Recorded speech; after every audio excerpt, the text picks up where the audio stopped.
तो चलिए दोस्तों शुरू करते हैं साइंस के मोस्ट इंपॉर्टेंट क्वेश्चन के बारे में। हमारा पहला सवाल है, निम्न में से किस में रक्त नहीं होता है किंतु वह श्वसन करता है। पूछा गया है कि निम्न में से किस में रक्त नहीं होता है किंतु वह श्वसन करता है। तो यहाँ पर राइट आंसर होगा हाइड्रा। ऑप्शन नंबर बी हमारा यहाँ पर राइट आंसर होगा हाइड्रा। नेक्स्ट क्वेश्चन है, निम्नलिखित में से किसे जेली फिश के नाम से जाना जाता है। निम्न में से किसे जेली फिश के नाम से जाना जाता है। तो ओरिलिया को, किसको, ओरिलिया को जेली फिश के नाम से जाना जाता है। नेक्स्ट क्वेश्चन दोस्तों हमारे यहाँ पर मोस्ट इंपॉर्टेंट क्वेश्चन ये है कि निम्न में से किसके अधपके मांस को खाने से फीता कृमि मनुष्य की आंत में पहुंचता है। तो यहाँ पर राइट आंसर होगा सुअर। ऑप्शन नंबर सी दोस्तों हमारे यहाँ पर क्या होगा, राइट आंसर होगा। नेक्स्ट क्वेश्चन है, केचुओं में कितने आँख होती है। केचुओं की कितनी आँख होती है। तो याद रखना केचुओं की एक भी आँख नहीं होती है। नेक्स्ट क्वेश्चन है, तितली की आँख रात में क्यों चमकती है। तितली की जो आँख होती है वह रात में क्यों चमकती है। तो टेपिटल लूसिडम के कारण, टेपिटम लूसिडम के कारण जो तितली की आंखें होती है वो रात में क्या होती है, चमकती हुई दिखाई देती है। नेक्स्ट क्वेश्चन है, समुद्री घोड़ा किस वर्ग का उदाहरण है। समुद्री घोड़ा किस वर्ग का उदाहरण है। तो मत्स्य वर्ग का उदाहरण है। समुद्री जो घोड़ा होता है वो मत्स्य वर्ग का उदाहरण होता है। नेक्स्ट क्वेश्चन है, मलेरिया रोग का वाहक कौन है। मलेरिया रोग का वाहक कौन होता है। तो मादा एनाफिलीज क्या होता है, मादा एनाफिलीज क्या है, मलेरिया रोग का वाहक होता है। ऑप्शन नंबर सी हमारा राइट आंसर होगा। नेक्स्ट क्वेश्चन है, सबसे विषैली मछली कौन सी है। सबसे विषैली मछली कौन सी है। तो पाषाण मछली। याद रखना दोस्तों, पाषाण मछली सबसे विषैली मछली मानी जाती है। नेक्स्ट क्वेश्चन है, सबसे बड़ा जीवित पक्षी कौन सा है। सबसे बड़ा जीवित पक्षी कौन है। तो शुतुरमुर्ग, ठीक है ना, सबसे बड़ा जीवित पक्षी शुतुरमुर्ग होता है। नेक्स्ट क्वेश्चन है और मोस्ट इंपोर्टेंट क्वेश्चन ये पूछा गया है कि घोंसला बनाने वाला एकमात्र सांप कौन सा होता है। तो किंग कोबरा। घोंसला बनाने वाला एकमात्र सांप कौन सा होता है दोस्तों। तो किंग कोबरा होता है। नेक्स्ट क्वेश्चन है और मोस्ट इंपोर्टेंट क्वेश्चन है कि पावो, पावो क्रिस्टेटस किसका वैज्ञानिक नाम है। तो मोर का है। याद रखना, पावो क्रिस्टेटस किसका वैज्ञानिक नाम है। तो मोर का वैज्ञानिक नाम है। किसका, मोर का वैज्ञानिक नाम है। नेक्स्ट क्वेश्चन है, किस पौधे का फल भूमि के नीचे पाया जाता है। किस पौधे का जो फल है वह भूमि के नीचे पाया जाता है। तो मूंगफली, ठीक है ना, मूंगफली का जो फल होता है वह भूमि के नीचे पाया जाता है। नेक्स्ट क्वेश्चन है, कोशिका को निश्चित आकार कौन प्रदान करता है। कोशिका को निश्चित आकार कौन प्रदान करता है। तो कोशिका भित्ति करती है। कोशिका को निश्चित आकार जो प्रदान करता है कौन, कोशिका भित्ति करती है। नेक्स्ट क्वेश्चन है, पत्तियों को हरा रंग, पत्तियों को हरा रंग किससे मिलता है। तो क्लोरोप्लास्ट से। याद रखना, पत्तियों को हरा रंग क्लोरोप्लास्ट से मिलता है। नेक्स्ट क्वेश्चन है, लाइकेन किसके सूचक होते हैं। जो लाइकेन होते हैं वह किसके सूचक होते हैं दोस्तों। तो वायु प्रदूषण के सूचक होते हैं। किसके, वायु प्रदूषण के सूचक होते हैं। नेक्स्ट क्वेश्चन है, कुनेन किससे प्राप्त होता है। कुनेन किससे प्राप्त होता है। तो सिनकोना की छाल से प्राप्त होता है। सिनकोना की छाल से क्या प्राप्त होता है, कुनेन प्राप्त होता है। नेक्स्ट क्वेश्चन है, फूलगोभी का खाने योग्य भाग क्या है। निम्न में से फूलगोभी का खाने योग्य भाग को क्या कहते हैं। तो पुष्पक्रम कहते हैं। क्या कहते हैं, पुष्पक्रम कहते हैं। किसका, फूलगोभी के खाने वाले भाग को पुष्पक्रम कहते हैं। नेक्स्ट क्वेश्चन है, अंकुरण के लिए किसकी आवश्यकता नहीं होती है। अंकुरण के लिए किसकी आवश्यकता नहीं होती दोस्तों। तो प्रकाश की, ठीक है ना, अंकुरण के लिए आवश्यकता नहीं होती है। देखो जल वायु ताप की तो आवश्यकता होती है लेकिन प्रकाश की आवश्यकता नहीं होती। कब, जब अनाज अंकुरण के लिए होता है, ठीक है ना। नेक्स्ट क्वेश्चन है, तना काट किसके प्रवर्धन में उपयोग होता है। तना काट किसके प्रवर्धन में उपयोग होता है। तो गन्ने के लिए। किसके लिए, गन्ने के लिए। नेक्स्ट क्वेश्चन है मोस्ट इंपोर्टेंट क्वेश्चन दोस्तों हमारे यहाँ पर पूछा कि नारियल का खाने योग्य भाग क्या है। नारियल का खाने योग्य भाग क्या होता है। तो एंडोस्पर्म होता है। क्या होता है, एंडोस्पर्म होता है जो नारियल के खाने योग्य भाग होता है। नेक्स्ट क्वेश्चन है, आम का वनस्पतिक नाम क्या है दोस्तों। तो आम का वनस्पतिक नाम मैग्नीफेरा इंडिका है। क्या है, मैग्नीफेरा इंडिका आम का वनस्पतिक नाम है। नेक्स्ट क्वेश्चन है, संसार का सबसे बड़ा पुष्प कौन सा है। संसार का सबसे बड़ा पुष्प कौन सा है। तो यहाँ पर रेफ्लेसिया, रेफ्लेसिया जो है वह संसार का सबसे बड़ा पुष्प माना जाता है। क्या नाम है, रेफ्लेसिया। नेक्स्ट क्वेश्चन है, पौधे का सबसे महत्वपूर्ण अंग कौन सा है। पौधे का सबसे महत्वपूर्ण अंग कौन सा होता है। तो पुष्प होता है। क्या होता है, पौधे का सबसे महत्वपूर्ण अंग क्या होता है। तो पुष्प होता है, ठीक है ना। ऑप्शन नंबर डी हमारे यहाँ पर राइट आंसर होगा। नेक्स्ट क्वेश्चन है, रक्त का शुद्धिकरण कहाँ होता है। रक्त का शुद्धिकरण कहाँ पर होता है। तो वृक्क में होता है। रक्त का शुद्धिकरण वृक्क में होता है। अगला सवाल है हमारे यहाँ पर, WBC का मुख्य कार्य क्या है। WBC का मुख्य कार्य क्या है। तो रोग प्रतिरोधक क्षमता। क्या है, रोग प्रतिरोधक क्षमता से। किसका, WBC का मुख्य कार्य। नेक्स्ट क्वेश्चन है, मादा पशुओं में प्रसव के समय कौन सा हार्मोन सक्रिय होता है? मादा पशुओं में प्रसव के समय कौन सा हार्मोन एक्टिव होता है? तो ऑक्सीटोसिन हार्मोन। कौन सा hormone? Oxytocin hormone. Next question है, मानव शरीर में सबसे अधिक तत्व कौन सा है? मानव शरीर में सबसे अधिक तत्व कौन सा होता है? तो ऑक्सीजन होता है। क्या होता है? ऑक्सीजन होता है। नेक्स्ट क्वेश्चन दोस्तों हमारे यहाँ पर एंटी अमीबा हिस्टोलिटिका कहाँ पाया जाता है? तो आंत में पाया जाता है। तो ऑप्शन नंबर सी हमारा यहाँ पर राइट आंसर होगा। नेक्स्ट क्वेश्चन है, मलेरिया परजीवी का जीवन चक्र किसने खोजा? मलेरिया परजीवी का जीवन चक्र किसने खोजा है? तो रोनाल्ड रॉस ने। किसने? रोनाल्ड रॉस ने मलेरिया परजीवी का जीवन की खोज की थी। नेक्स्ट क्वेश्चन है, सबसे बड़ा स्तनपायी कौन सा है? सबसे बड़ा स्तनपायी जानवर कौन सा होता है? तो नीली व्हेल होती है। कौन? नीली व्हेल। नेक्स्ट क्वेश्चन है, और मोस्ट इंपोर्टेंट क्वेश्चन है, भूरी क्रांति किससे संबंधित है? तो भूरी क्रांति किससे संबंधित दोस्तों? तो उर्वरक उत्पादन से। किससे? उर्वरक उत्पादन से भूरी क्रांति का संबंध है। नेक्स्ट क्वेश्चन है, लाल क्रांति किससे संबंधित है? तो मांस उत्पादन से। ठीक है ना, मांस उत्पादन से लाल क्रांति का संबंध माना जाता है। नेक्स्ट क्वेश्चन है, भारत का एशिया की अंडे की टोकरी का राज्य कौन सा है? भारत का एशिया की अंडे की टोकरी राज्य कौन सा कहा जाता है? तो आंध्र प्रदेश राज्य को एशिया की अंडे की टोकरी कहा जाता है। किसको? आंध्र प्रदेश राज्य को, भारत के। नेक्स्ट क्वेश्चन है, मुर्गियों की सबसे खतरनाक बीमारी कौन सी होती है? तो मुर्गियों में रानीखेत जो बीमारी होती है वह सर्वाधिक होती है और सबसे खतरनाक होती है। किसमें? मुर्गियों में।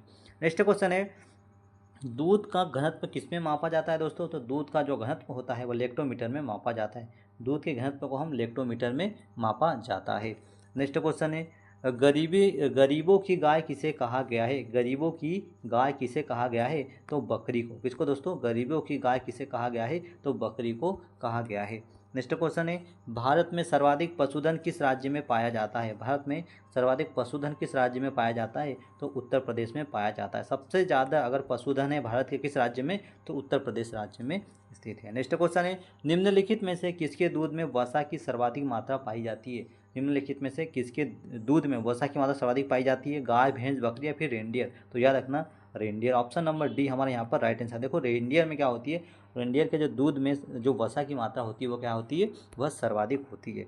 नेक्स्ट क्वेश्चन है, दुधारू गाय की मुख्य पहचान क्या होती है? दुधारू गाय की मुख्य पहचान क्या होती है? तो आयन पूर्ण विकसित होते हैं। क्या होते हैं? आयन जो होते हैं वो पूर्ण विकसित होते हैं। नेक्स्ट क्वेश्चन जो मोस्ट इंपोर्टेंट क्वेश्चन ये है कि भारत में सबसे ज़्यादा बकरियां किस राज्य में पाई जाती है? भारत के किस राज्य में बकरी की संख्या सर्वाधिक पाई जाती है? तो उत्तर प्रदेश में। किस में? उत्तर प्रदेश में बकरियों की संख्या सर्वाधिक है। नेक्स्ट क्वेश्चन है, ऊन के लिए प्रसिद्ध पश्मीना क्या है दोस्तों? तो ऊन के लिए प्रसिद्ध पश्मीना क्या है? एक बकरी है। क्या है? पश्मीना क्या है? एक बकरी है। नेक्स्ट क्वेश्चन है, राष्ट्रीय पर्यावरण अभियांत्रिकी संस्थान कहाँ पर स्थित है? राष्ट्रीय पर्यावरण अभियांत्रिकी संस्थान कहाँ पर स्थित है? तो ये नागपुर में स्थित है। कहाँ पर स्थित है दोस्तों? तो नागपुर में स्थित है। नेक्स्ट क्वेश्चन है, भारतीय पशु चिकित्सा अनुसंधान संस्थान कहाँ पर स्थित है? भारतीय पशु चिकित्सा अनुसंधान संस्थान कहाँ पर स्थित है? तो यह बरेली में स्थित है। कहाँ पर स्थित है?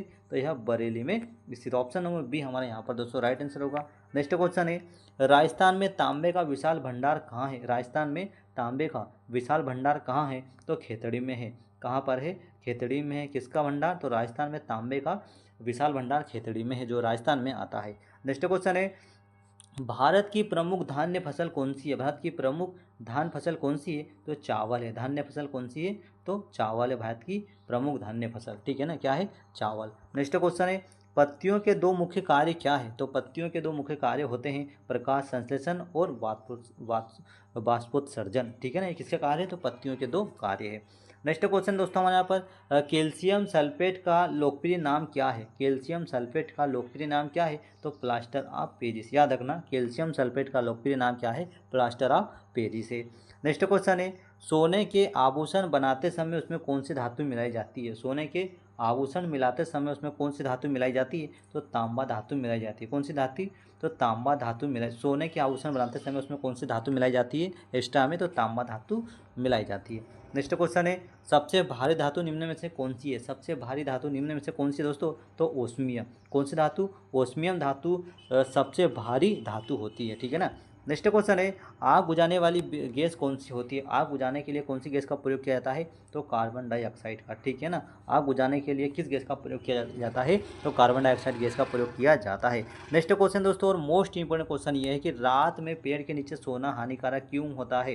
रात में पेड़ के नीचे सोना हानिकारक इसलिए होता है क्योंकि पेड़ कार्बन डाइऑक्साइड छोड़ते हैं। क्या छोड़ते हैं? पेड़ कार्बन डाइऑक्साइड छोड़ते हैं, इसलिए मनुष्य के लिए पेड़ के नीचे रात में सोना हानिकारक होता है। नेक्स्ट क्वेश्चन है, टमाटर सॉस में कौन सा अम्ल पाया जाता है दोस्तों? तो टमाटर सॉस में एसिटिक अम्ल पाया जाता है। कौन सा अम्ल? नेक्स्ट क्वेश्चन है, टमाटर सॉस में कौन सा अम्ल पाया जाता है? तो दोस्तों टमाटर सॉस में एसिटिक अम्ल पाया जाता है। कौन सा अम्ल? एसिटिक अम्ल पाया जाता है। नेक्स्ट क्वेश्चन है, बायोलॉजी का जनक किसे कहा जाता है? बायोलॉजी का जनक किसे कहा जाता है? तो अरस्तु को कहा जाता है। बायोलॉजी के जो जनक है किसे कहा जाता है बायोलॉजी का? तो अरस्तु को कहा जाता है। ऑप्शन नंबर सी हमारा यहाँ पर राइट आंसर होगा। नेक्स्ट क्वेश्चन है, किस स्तनधारी के दूध में जल की मात्रा सबसे कम होती है? किस स्तनधारी के दूध में जल की मात्रा सबसे कम होती है? तो मादा हाथी। मादा हाथी के दूध में जल की मात्रा बहुत कम होती है, निम्न के बराबर होती है। नेक्स्ट क्वेश्चन है, केंद्रीय भेड़ एवं ऊन अनुसंधान संस्थान कहाँ पर स्थित है? तो यह देहरादून में है। केंद्रीय भेड़ और ऊन अनुसंधान संस्थान कहाँ पर स्थित है? तो देहरादून में स्थित है। नेक्स्ट क्वेश्चन है, सबसे छोटा पक्षी निम्न में से कौन सा है? तो हमिंग बर्ड। क्या है? हमिंग बर्ड सबसे छोटा पक्षी होता है। नेक्स्ट क्वेश्चन दोस्तों हमारे यहाँ पर, तारपीन का तेल किससे प्राप्त होता है? तारपीन का तेल किससे प्राप्त होता है? तो चीड़ से, चीड़ के वृक्ष से तारपीन का तेल प्राप्त होता है। नेक्स्ट क्वेश्चन है, लौंग किससे प्राप्त होता है? तो लौंग फूल की कली से। जो लौंग होता है वह किससे प्राप्त होता है? तो फूल की कली से प्राप्त होता है। नेक्स्ट क्वेश्चन है, पौधों की जड़ों के लिए उपलब्ध जल कौन सा होता है? पौधों की जड़ों के लिए उपलब्ध जल कौन सा होता है? तो केसी का जल। कौन सा जल? केसी का जल होता है। नेक्स्ट क्वेश्चन है, प्रकाश संश्लेषण कब होता है? प्रकाश संश्लेषण कब होता है? तो दिन में, ठीक है ना। प्रकाश संश्लेषण, जो प्रकाश संश्लेषण की जो क्रिया होती है वह कब होती है? तो दिन में होती है, न कि रात में। नेक्स्ट क्वेश्चन है, कोशिका के भीतर श्वसन का केंद्र क्या होता है? कोशिका के भीतर श्वसन का केंद्र क्या होता है? तो माइटोकांड्रिया होता है। क्या होता है? माइटोकांड्रिया होता है। नेक्स्ट क्वेश्चन है, मोस्ट इंपोर्टेंट क्वेश्चन ये है दोस्तों हमारे यहाँ पर कि पित्त का मुख्य कार्य क्या है? पित्त का मुख्य कार्य क्या होता है? तो वसा पाचन में सहायता प्रदान करता है। पित्त क्या करता है? कि वसा के पाचन में सहायता प्रदान करता है। नेक्स्ट क्वेश्चन है, तने की वृद्धि दर मापने का यंत्र, तने की वृद्धि दर मापने का यंत्र कौन सा है? तो ऑक्सेनोमीटर होता है। कौन सा मीटर? तने की वृद्धि दर मापने का यंत्र कौन सा होता है? तो ऑक्सेनोमीटर होता है। नेक्स्ट क्वेश्चन है, अग्नि रजा रोग किससे संबंधित है? अग्नि निर्जा रोग किससे संबंधित होता है? तो सेब से, ठीक है ना। सेब में कौन सा रोग होता है? तो अग्नि निर्जा रोग होता है। नेक्स्ट क्वेश्चन है, पुष्पों का अध्ययन किसे कहा जाता है? पुष्पों का अध्ययन को हम क्या कहते हैं? तो एंथोलॉजी कहते हैं। दोस्तों याद रखना, पुष्पों का अध्ययन क्या कहलाता है? तो एंथोलॉजी कहलाता है। नेक्स्ट क्वेश्चन है, एएसआई प्रणाली में लेंस की शक्ति क्या है? तो एएसआई प्रणाली में लेंस की शक्ति क्या है? डायोप्टर है। क्या है? डायोप्टर होती है। नेक्स्ट क्वेश्चन है, जीवाश्म वनस्पति विज्ञान में क्या अध्ययन किया जाता है? जीवाश्म वनस्पति विज्ञान में क्या अध्ययन किया जाता है? तो जीवाश्मों का अध्ययन किया जाता है। किसका? जीवाश्मों का अध्ययन किया जाता है। नेक्स्ट क्वेश्चन है, डेसिबल किसे मापने के लिए प्रयोग में लाया जाता है? तो ध्वनि को मापने के लिए। ध्वनि को मापने के लिए हम डेसिबल का प्रयोग करते हैं। नेक्स्ट क्वेश्चन है, विद्युत चुम्बकीय तरंगे कौन सी होती है? तो रेडियो तरंगे जो होती है। रेडियो तरंगे क्या होती है? विद्युत चुम्बकीय तरंगे होती है। नेक्स्ट क्वेश्चन है, स्वतंत्र रूप से लटकी हुई वस्तु की कुल ऊर्जा क्या रहती है? तो एक नियत रहती है। क्या रहती है? नियत रहती है। नेक्स्ट क्वेश्चन है, परमाणु विद्युतः किस रूप में होता है? परमाणु विद्युतः किस रूप में होता है? तो उदासीन रूप में होता है। ऑप्शन नंबर बी दोस्तों यह राइट आंसर होगा। नेक्स्ट क्वेश्चन है, इलेक्ट्रॉन की खोज किसने की थी? तो इलेक्ट्रॉन की खोज जे थॉमसन ने की थी। किसने? इलेक्ट्रॉन की खोज जे थॉमसन ने की थी। नेक्स्ट क्वेश्चन है, जीवद्रव्य के पृथक्करण एवं संयोजन से संबंधित वनस्पति विज्ञान की शाखा क्या होती है? तो टिश्यू कल्चर कहलाती है। क्या कहलाती है? टिश्यू कल्चर कहलाती है। नेक्स्ट क्वेश्चन है, परमाणु घड़ी किस प्रभाव के अंतर्गत कार्य करती है? परमाणु घड़ी किस प्रभाव के अंतर्गत कार्य करती है? तो पीजो इलेक्ट्रिक प्रभाव के अंतर्गत जो परमाणु घड़ी है वह कार्य करती है। नेक्स्ट क्वेश्चन है, क्वार्ज घड़ियाँ किस सिद्धांत पर कार्य करती है दोस्तों? तो क्वार्ज जो घड़ियाँ होती है वह दबाव विद्युत प्रभाव पर, ठीक है ना, किस पे? दबाव विद्युत प्रभाव पर कार्य करती है। नेक्स्ट क्वेश्चन है, मोस्ट इंपोर्टेंट क्वेश्चन पूछा गया है कि न्यूटन की गति का प्रथम नियम क्या कहलाता है? तो जड़त्व के नियम पर आधारित है। न्यूटन की गति का प्रथम नियम क्या कहलाता है? जड़त्व का नियम कहलाता है। नेक्स्ट क्वेश्चन है, गाड़ी खींचता हुआ घोड़ा किस बल से आगे बढ़ता है? गाड़ी खींचता हुआ घोड़ा किस बल से आगे बढ़ता है? तो घोड़े द्वारा पैरों पर लगने वाले बल के कारण, ठीक है ना। नेक्स्ट क्वेश्चन है, प्रोटॉन की खोज किसने की थी दोस्तों? तो प्रोटॉन की खोज रदरफोर्ड ने की थी। प्रोटॉन की खोज किसने की थी? तो रदरफोर्ड ने की थी। नेक्स्ट क्वेश्चन है, सबसे अधिक वेदन क्षमता किसकी होती है? तो सबसे अधिक वेदन क्षमता गामा किरणें की होती है। सबसे अधिक वेदन क्षमता किस किरणें की होती है? तो गामा किरणें की वेदन क्षमता सर्वाधिक होती है। नेक्स्ट क्वेश्चन है, परमाणु क्रमांक क्या बताता है? तो परमाणु क्रमांक प्रोटॉन की संख्या बताता है। परमाणु क्रमांक प्रोटॉन की संख्या बताता है।